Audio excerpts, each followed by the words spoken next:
So another one is pre-bunking and debunking. Now, you want to remember this terminology because it's used in actual articles put out there. So we want to pre-bunk and debunk the conspiracy theories. Be warned, the COVID-19 pandemic has seen a rise in harmful and misleading conspiracy theories. It may be difficult to recognize them, right? They keep on saying the same thing. Stopping the spread of conspiracy theories is challenging because they're full of facts. There is no one-size-fits-all approach. It depends on the level of exposure. So, each person, you're going to have to decide how informed they are to see if you just call them names or if you can try and trick them into believing you. People who firmly believe in conspiracy theories are extremely difficult to reach. I find that hilarious. So they're already saying that if you've already come to understand the facts behind this conspiracy to destroy freedom, you're going to be hard to reach. And so we should just call you a name and move on. So level one, low exposure to conspiracy theories. We need to pre-bunk them, right? Empowering people to be more resilient. Warn people early on that a conspiracy theory exists. Encourage rational thinking, questioning, and fact-checking. So that's the gaslighting where they're like, hey, we're encouraging you to look into these things. We're not hiding it from you. Alert people about the arguments behind the most common COVID-19 conspiracy theories and the key traits of conspiratorial thinking. Suspicion of official accounts, immunity to contrary evidence, and reinterpreting random events as part of a broader pattern. I like how here it says reinterpreting random events as part of a broader pattern. There is not, they're basically saying that there's no such thing as connected events. Everything is random. You better not think that these things are connected. Debunking. Facts and logic matter. Do's. Focus on the facts you want to communicate, not the myth you want to debunk. They don't want you to give free advertising to the real thing that's going on. Choose your target, right? The author, source, or logic behind the conspiracy theory. So don't focus on the issue. Do the straw man. Basically, attack the character of the person as opposed to attacking what's being said, because they can't debunk the idea, they have to go after the individual. Always state clearly that the information is wrong. Before quoting the conspiracy theory, and you'll see this in articles I'm going to share in a minute. That's what they do, is before they tell you what they're going to talk about, they're like, this thing I'm going to say is obviously stupid and retarded, but here I'm going to tell you what it is. Provide fact-based alternative explanation, which they never do. It's always, the science says.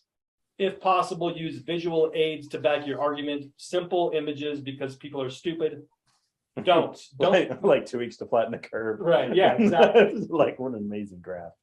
Yeah. Oh, I love the 2 weeks to flatten the curve because there was no There's nothing. There's no metrics. It was just a total. It was just a little curve with some words.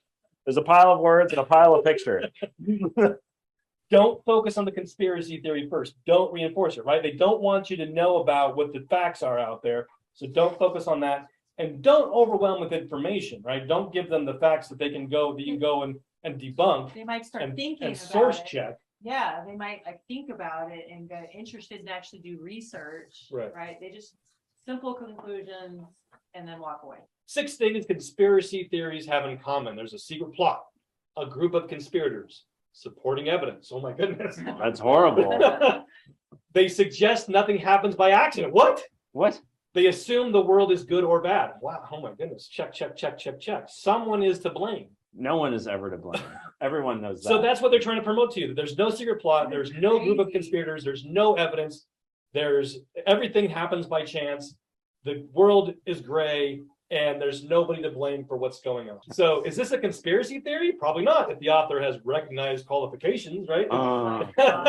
If they've been trained by the conspiracy, it's probably true. The sources are backed by fact-checking sites.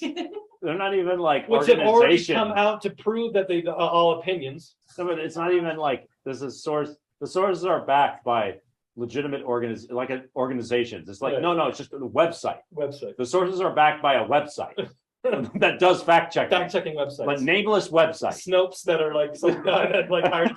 That's like so ridiculous. The tone, not the actual language, not how it's written, not the wording that's used, but the tone is objective and factual. I don't know how a tone can be factual, but they want you to focus on emotion. The tone cannot be angry. You can't be saying, oh my goodness, there's these people doing evil things. That's factual. Your tone has to sound like you're just being matter of fact when you're actually like these memes. you're just belittling and you're trying to gaslight people into the narrative. The next thing is, how do conspiracy theories damage, right? How are words dangerous? They identify an enemy and a plot that can fuel discrimination against a group. So if we explain that there's a group behind something, that might, people might not like that group anymore. They spread mistrust, leading to apathy or radicalization. We talked about that before. They undermine science and medical advice. They undermine the official law, which they can't afford to have happen because we have to have everybody following the official narrative. Hey, Ben, isn't that exactly what they did against the John Birch Society? Absolutely. They undermined them, made them out to be a bunch of quacks. And everybody in the world thought that wasn't informed, thought the John Birch Society was just a bunch of radicals. That's what they want. They link certain ideas and make sure you're not involved in any kind of movement that exposes who they are. So another one of these infographics they put out, how can journalists report on them? So this is their marching orders. This is them telling their minions what to do and how to do it. So again, with the same warning. And then we go, reliable sources of information are essential to counter the spread of conspiracy theories and disinformation. Journalists should report responsibly using verified sources, making sure not to reinforce conspiracy theories. This can be a challenge. This is a challenge for their own minions to not reinforce debunking them. So in reporting on conspiracy theories, journalists should emphasize core facts, not conspiracy theories in headlines. So just translating that, they emphasize on the official line. Don't talk about people that are exposing it as a lie. Reinforce core facts in the main text using verified information. So using government data, using government talking points, make sure you reinforce that in the articles. Warn about related conspiracy theories circulating before referencing them. So again, here's the official government line. Now, oh my goodness, there's a bunch of morons out there that are saying something else, and then explain how they're misleading. So don't give them the narrative, just explain how they're going against the science. They're science deniers. So just like we see here with Caillou. I promise I'm not part of some grand conspiracy theory. If you don't believe me, if you're a Catholic, listen to the Pope. I promise. They're just obsessed with because they're getting busted, because there's so many evidence that shows that they're a part of the conspiracy. That's what they're doing this. And so Deseret News, just a couple of days ago, about a week or so ago, put out this article called The Weaponization of Doubt. American science is under attack. Who benefits? This is that same war language. Science is under attack. This is their religion. That's what we fail to understand. I think sometimes we think that these people are duped. We think that they just don't understand, and if they just had more information. No, it's their religion, and they are feeling attacked when people expose what's going on. So going on the article, here's the main part. If we cannot figure out what to do about disinformation, a number of our treasured institutions like science and democracy may be at stake. This is their religion. The government and science is their religion, and they are feeling attacked. I maintain, this is the person writing the article, I maintain that the reason we live in an age in which there is so much science denial, right? Going back to the Holocaust denial, about the climate. So again, science denial, climate, COVID-19, and so much else, is not because it is some sort of accident or mistake that false information leaks out into the internet. It is instead the result of a deliberate campaign of deception and falsehood cooked up to mislead us. There are forces at work. So they use the same thing. They, without backing up the information, they claim that there's a conspiracy against science. There's a conspiracy of random groups with no power to do anything. There's a conspiracy amongst them to try and trick you to not believe the government and media complex about, global warming and the fake pandemic, etc. There are forces at work who want us to believe false things about the climate and COVID-19, about evolution and vaccines and GMOs. So these are all their sacred cows. This is all tenets of the religion of the state. When you say that evolution is false, you are attacking the religion of the state. When you say that vaccines might be dangerous, you're attacking the religion of the state. And when you attack global warming or climate change, you are attacking the religion of the state. Not because it serves our interests, but instead because it benefits the interests of the people who are creating and spreading these falsehoods. Science denial is not an accident. So they're projecting. They're admitting that they are a part of the conspiracy, and that there are people that are, right? They're saying that our side is the conspiracy to get people to deny science. Sure, Which why is such a not? bizarre idea. How can you deny science? Like, it's like if it was really science, it'd be like denying gravity. Evident, yeah, It's self-evident. it's Right? observable. The article continues. People don't wake up one day wondering whether California forest fires were due to a Jewish space laser. Someone wrote that. Because, and of course, they always go to the next extreme. Not that it was laser fires, because they would have to like say, well, okay, why is that? Why are people believing that? But you just throw in Jewish in there, and all of a sudden, you just have to ignore it. Silly. If Bill Gates put microchips into their vaccines, Which is great because that's like literally one of his businesses. Was they're denying this and it's literally one of his businesses. It's called like ID like 2030. Yeah, and the Yeah, GMO there's a way thing, you go to like, his website. I should have put it in here, but there's actually an article in USA Today that says that Agenda 21 is not a real document. It's like, Yeah.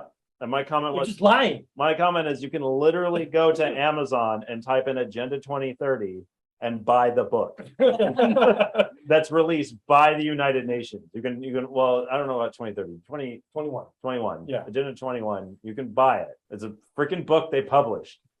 Those are the result of a deliberate propaganda campaign that is meant to create doubt and distrust.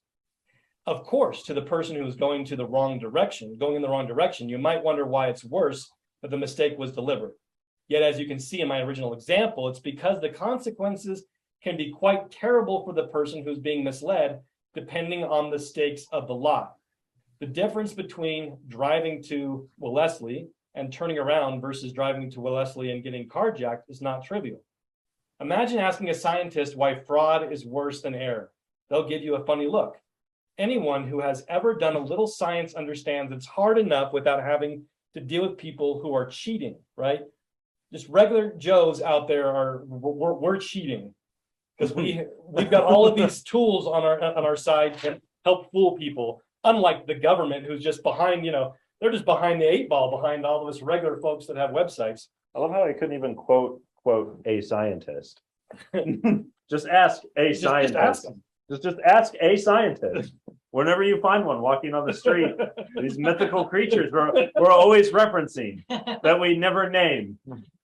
Of course, even mistakes in science aren't really welcome, but at least you might be able to learn from error. But what is the point of building upon someone's work when even they know it isn't true? When even they know it isn't true. And I submit that the same holds with the distinction between misinformation and disinformation.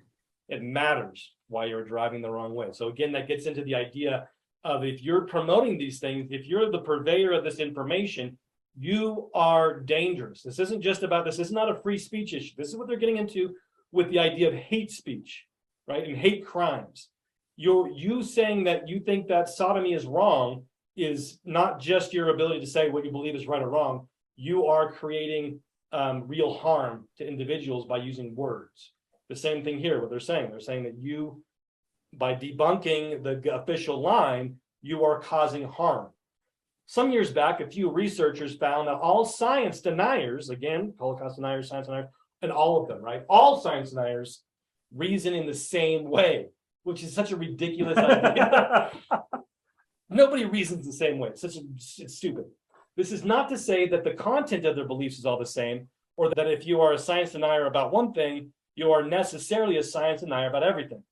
Rather, it means that whether the topic is climate denial, flat earth, anti-vax, anti-evolution, or something else, right? All these things are lumped together. All science deniers follow the same flawed reasoning. And they never explain why it's flawed. They're just telling you the data that they want to give you. They never explain why this is true.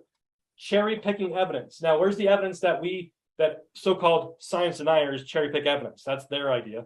Belief in conspiracy theories. So we understand that these things happening on purpose. Engage in illogical reasoning. I like how they never explain why so-called science deniers are using illogical reasoning. reliance on fake experts. What's a fake expert? Anybody that's not government approved. Belief that science has to be perfect to be credible. Again, that's it's a straw man. Nobody makes that argument. You can stop a disease by treating the sick, but also by removing the pump handle that is getting everyone infected in the first place. Okay, this is very sly. This is devious. Yeah. Because they're saying that not only do they have to debunk the information, but the disease. This is the disinformation is a disease, and you have to, like you would a disease, right? How do you get rid of a disease? You kill it. So they're saying that they have to get rid of the person going against the official narrative. They are, again, like you said, declaring war. One way to do this is to pre-bunk. Where did we hear the idea of pre-bunking? From the United Nations. This is a regurgitation. This is an article based on the United Nations bullet points.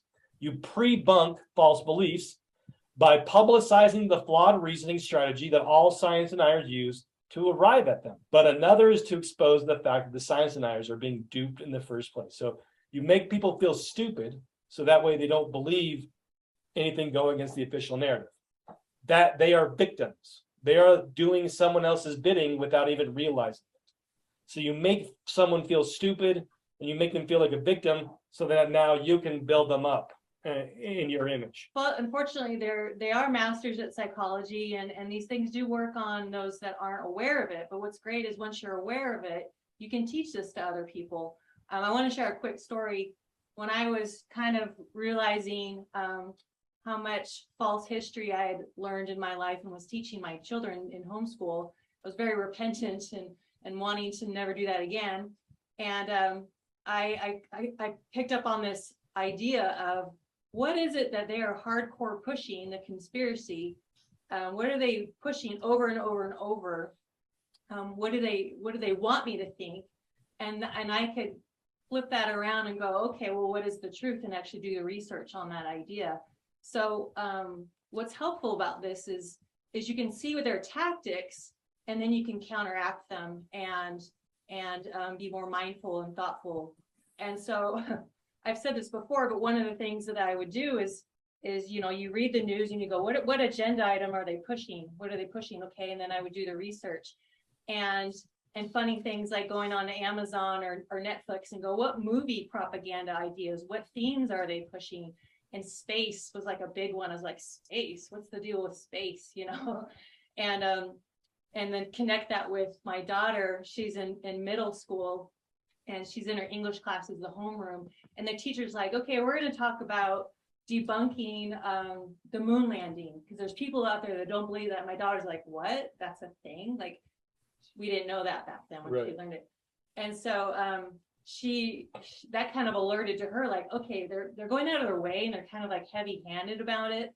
Why is that so important to them? Like, this, I didn't even realize it was a thing. So I told him, like, yeah, that's what they do. This was the pre-bunking. She didn't even know it existed, but they wanted to plant the seed early that if you meet someone. But anyway, it can alert you to things that you're not yet wise to, because you see them over and over, like those news channels pushing, their script. So the article continues on. It says, I'm not saying that all scientific disinformation on the internet has come from a Russian troll farm, but some of it did. Okay. Where did we talk about from the beginning? Going back to the State Department website. They accuse you of doing what they are doing, right? They say you're blaming somebody else for doing it. There's no fact behind it. They just claim it.